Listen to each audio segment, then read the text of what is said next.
चुनागढ़ नामक राज्य में राजा भैरव सिंह का राज है।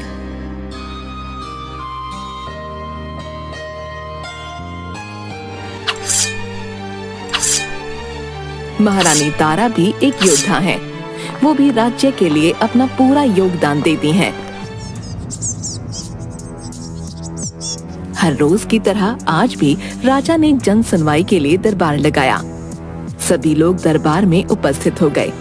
महारानी तारा भी 8 साल के नन्हे राजकुमार सात्विक के साथ दरबार में उपस्थित हुईं। सभी लोग अपनी अपनी समस्याएं रख सकते हैं। सभी एक एक करके अपनी परेशानी बताइए। तभी गांव के कुछ लोग एक साथ खड़े हुए और उनमें से एक व्यक्ति रतन बोला, महाराज, हम सभी की अलग अलग समस्याएं नहीं हैं, बल्कि सभी की 2 ही समस्याएं हैं। देखो, हमारे पास इतना समय नहीं है। पहेलियां मत बुझाओ और जल्दी से अपनी बात रखो। क्षमा कीजिए, परंतु हमारे पास खाने के लिए पर्याप्त भोजन नहीं है और आधे पेट सोकर भी हमें भेड़िए का डर है। भेड़िया रोजाना किसी न किसी को मारता जा रहा है। हमने अपने सैनिक भेड़िए को पकड़ने के लिए लगाए हुए हैं। थोड़ा सब्र कीजिए। रोजाना एक व्यक्ति की जान जा रही है और तुम सब्र करने के लिए बोल रहे हो? नहीं महाराज, वो भेड़िया बहुत शातिर है और मुझे लगता है कि वो जादुई भेड़िया है, क्योंकि गोली लगने के बाद भी वो जीवित है। ऐसा कैसे हो सकता है? महाराज, मैं बिल्कुल सत्य बोल रहा हूँ। सभी नगरवासी इस बात के गवाह हैं। भेड़िए के घायल हो जाने के बाद भी उसको पकड़ नहीं पा रहे हैं। तुम्हें जितने भी सिपाही चाहिए ले सकते हो, लेकिन 2 दिन के अंदर मुझे वो भेड़िया चाहिए। मैं सभी के भोजन की व्यवस्था जल्दी कर दूंगा। सभी लोग एक उम्मीद के साथ चले जाते हैं। महाराजा भैरव सिंह अपनी गद्दी पर चुपचाप बैठ गए। तभी महारानी तारा वहां आई। मैं भी राज्य की स्थिति से बहुत दुखी हूँ, लेकिन हमें इसका कोई ना कोई रास्ता निकालना पड़ेगा। हाँ, क्योंकि सोचते रहने से कुछ नहीं होगा और जनता भूख से तड़प तड़प कर मर जाएगी। हम इसके लिए क्या कर सकते हैं? जब से पड़ोसी राज्य के राजा ने हम पर हमला किया है, तब से सब खत्म होता जा रहा है। उसने सब कुछ लूट लिया। हमारे पास इतना धन नहीं है कि हम पूरे नगर के लिए अनाज खरीद सकें। मैं गुरुदेव के पास मंदिर जा रही हूँ। मुझे पूर्ण विश्वास है कि गुरुदेव जरूर कोई ना कोई रास्ता बता देंगे। महारानी तारा राजकुमार सात्विक के साथ अपने महल के अंदर बने हुए मंदिर में गईं। दोनों ने गुरुदेव को प्रणाम किया। गुरुदेव, मैं बहुत चिंतित हूँ। जानता हूँ। तुम्हारी इस चिंता का हल भी तुम्हारे पास है। क्या? लेकिन कैसे गुरुदेव? कुछ वर्षों पहले की घटना याद करो। तुम्हारे हाथ में ये अंगूठी कैसी है और कहां से मिली?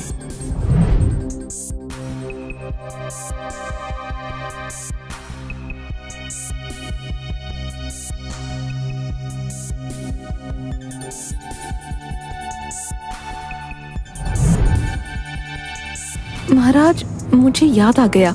मुझे सब कुछ याद आ गया। लेकिन क्या सच में ऐसा है?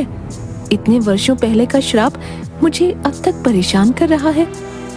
मैं जानता हूँ, सब कुछ तुमसे अनजाने में हुआ, लेकिन श्राप का असर पड़ता है। बाकी ईश्वर के अलावा कोई भी श्राप को दूर नहीं कर सकता। गुरुदेव, मेरी अंगूठी पूरे राज्य को बचा सकती है, लेकिन मैं इसे अपने हाथ से कैसे उतार सकती हूँ? महारानी, तुमको इस अंगूठी को हाथ से उतारना ही होगा। इस अंगूठी में किसी की जान है, ये सब जानते हुए भी मैं ये भूल कैसे कर सकती हूँ?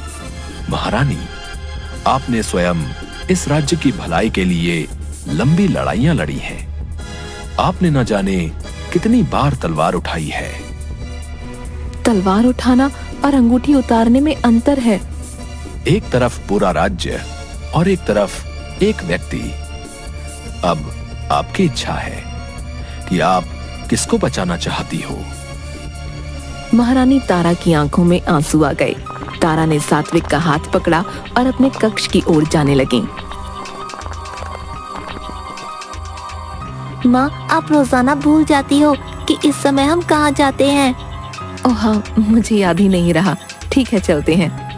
महारानी ने 2 सिपाहियों से कहा, भंडार घर में जो भी राशन उपलब्ध है वो सारा रख लीजिए और औषधि भी रख लीजिए।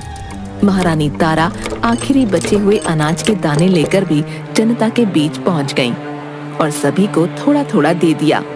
नन्हे राजकुमार सात्विक ने भी बीमारों को औषधि दी और कुछ लोगों के घावों पर सात्विक ने अपने नन्हे हाथों से मरहम लगाया।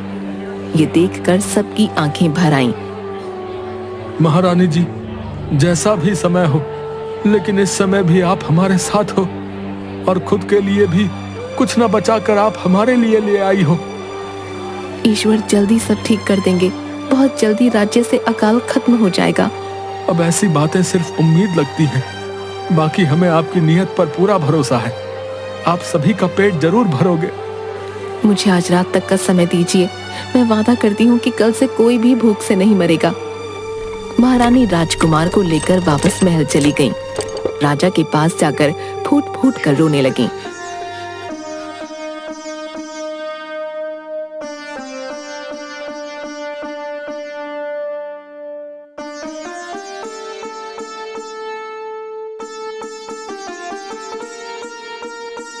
हमारे पास कोई रास्ता नहीं है।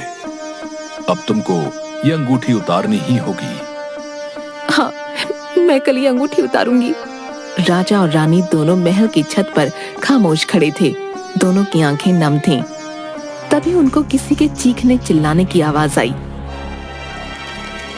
सभी नगरवासी इधर-उधर भाग रहे थे क्योंकि भेड़िए ने फिर से हमला कर दिया था। चारों तरफ चीख पुकार मची थी। आज मैं स्वयं इस भेड़िए से लड़ने जा रहा हूँ। नहीं, रुकिए, आप वहाँ मत जाइए। तुम देख नहीं रही हो कि सब मुसीबत में हैं। लेकिन आपको कुछ हो गया तो? अपने शब्द दोबारा मत दोहराना, क्योंकि योद्धा न डरते हैं न हारते हैं। गिरते हैं वो फिर से उठते हैं। तभी शोर आना बंद हो गया।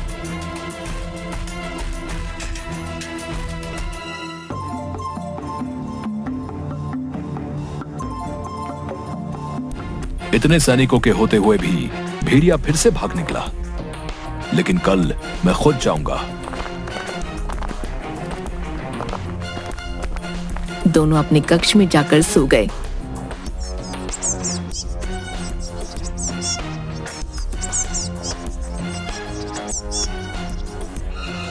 अगले दिन महारानी ने पूरे राज्य को बुलवाया। साधु महाराज भी उपस्थित हुए। मैंने आप सभी से कल वादा किया था कि आप भूखे नहीं रहेंगे और आज मैं अपना वादा पूरा कर रही हूँ। शायद मुझे ये पहले ही कर देना चाहिए था। सभी खुश हुए, लेकिन उससे पहले मैं आप सभी को कुछ बताना चाहती हूँ। मेरे पास एक जादुई अंगूठी है। अगर मैं इस अंगूठी को जादुई गुफा के दरवाजे पर लगे हुए ताले से छुआ दूंगी तो गुफा का दरवाजा खुल जाएगा और वहाँ बहुत सारा धन और अनाज मिल जाएगा और राज्य का सूखा भी खुद समाप्त हो जाएगा। पूरा राज्य खुशहाल हो जाएगा और वो भेड़िया भी फिर कभी नहीं आएगा। सभी लोग खुशी से झूमने लगे। महारानी जी, हम इतने दिन से भूख से मर रहे थे। आपने तब से ऐसा क्यों नहीं किया? खैर छोड़िए, अभी भी ज्यादा समय नहीं बीता है।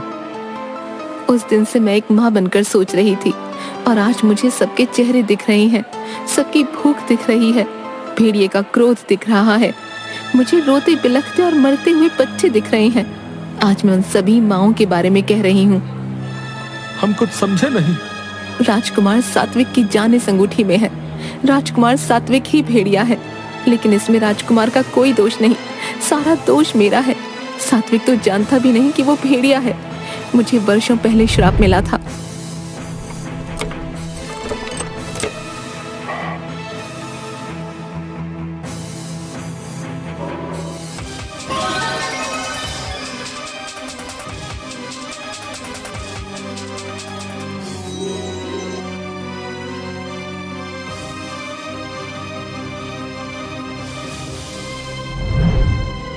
सभी हैरान हो गए। हाँ, मेरे उस श्राप की वजह से ये सब झेल रहे हैं। महारानी जी, राजकुमार राजा साहब और आपकी तरह ही दयालु हैं। आप ये अंगूठी मत उतारिए। हमें अपनी मौत स्वीकार है, लेकिन राजकुमार को कुछ नहीं होना चाहिए। पूरी प्रजा की आंखें नम थीं। सभी ने रतन की बात से सहमति जताई और अंगूठी उतारने के लिए मना किया। राजकुमार ने नन्ही सी उम्र में हमारे लिए बहुत कुछ किया है और इसमें राजकुमार का कोई दोष नहीं है। नहीं माँ, आपने मुझसे इतना बड़ा रहस्य क्यों छिपा कर रखा? आप अंगूठी उतार दीजिए। मैं सभी के लिए अपने प्राण देने के लिए तैयार हूँ और भेड़िया बनकर अनजाने में न जाने मैं कितनी जाने ले चुका हूँ। सात्विक अपनी माँ के हाथ से खुद अंगूठी उतारने लगा। सभी लोग रोने लगे। सात्विक ने जैसे ही अंगूठी उतारी वो जमीन पर गिर पड़ा। सभी की आंखें नम हो गईं। कैसी अभागी माँ हूँ मैं, जो अपने ही बच्चे की जान ले ली मैंने।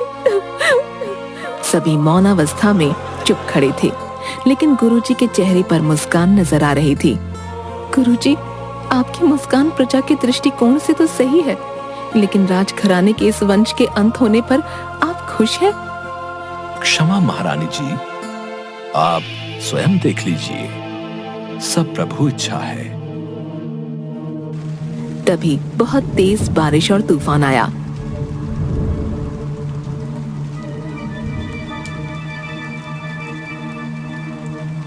सभी लोग बारिश में भीगने लगे।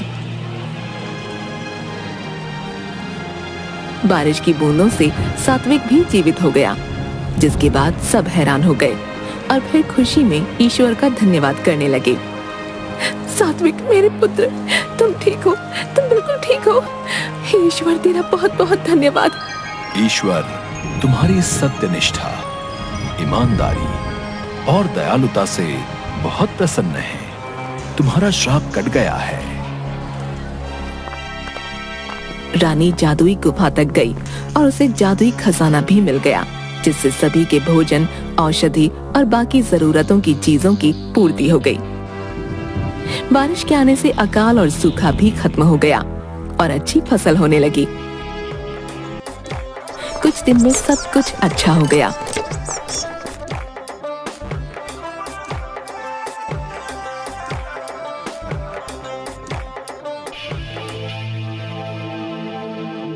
सात्विक, अब तुम साधारण हो। हाँ माँ, जनसेवा ही मेरा धर्म है। अब से मैं भी यही करूँगा। वो तो तुम बचपन से ही करते हो, और अपनी प्रजा की खुशी में जिस राजकुमार ने खुशी ढूंढ ली, वो अपने आप ही महानता की तरफ अग्रसर हो जाता है।